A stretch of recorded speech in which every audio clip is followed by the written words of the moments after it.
Слична трагедија и споделена болка.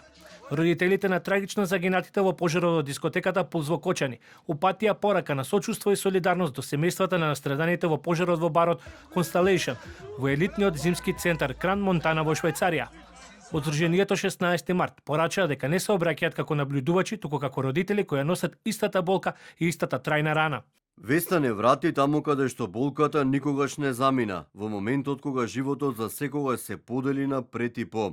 Ние семејствата на починатите во пожарот во Пулс Кочани знаеме што значи ненајдено да ти сурне светот. Нашите мисли, молитви и срца се со семејствата на загинатите, со повредените и со сите кои носат оваа незамислива болка. Од срце сме со вас, не како наблюдувачи, туку како луѓе кои ја носат истата рана.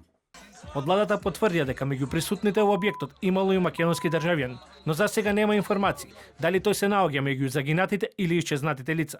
Оттаму се на иста релација со министерот Тимчо Муцунски, кој вчера потврди дека остварил разговор со амбасадорот на Швајцарија во земјава, Кристофер Зомер, како и Министерството за здравство.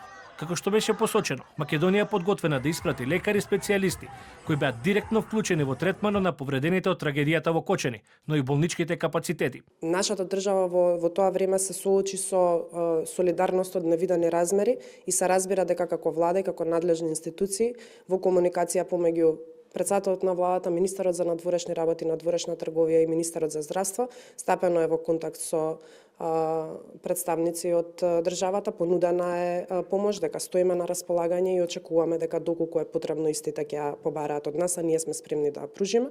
Последните информации кои што ги добив од надлежните институции е дека има една личност со македонско државјанство, меѓутоа сме во контакт со властите и со кантонската полиција, очекуваме повеќе детали во однос на тоа. Ќе информираме јавноста веднаш што имам.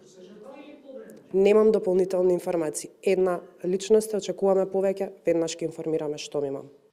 Според последните информации, до сега животот го загубиле околу 47 лица, а над 115 се повредени. Швајцарските власти не ја исклучуваат можноста бројот на жртви да се зголеми. Повредените се згрижени во локални болници, како и во здравствени установи во Милано, Париз, Штутгарт и други медицински центри. Меѓу загинатите и повредените има и државјани од регионот. Причините за несреќата се уште не се познати, а повеќе детали се очекуваат по завршување на истрагата.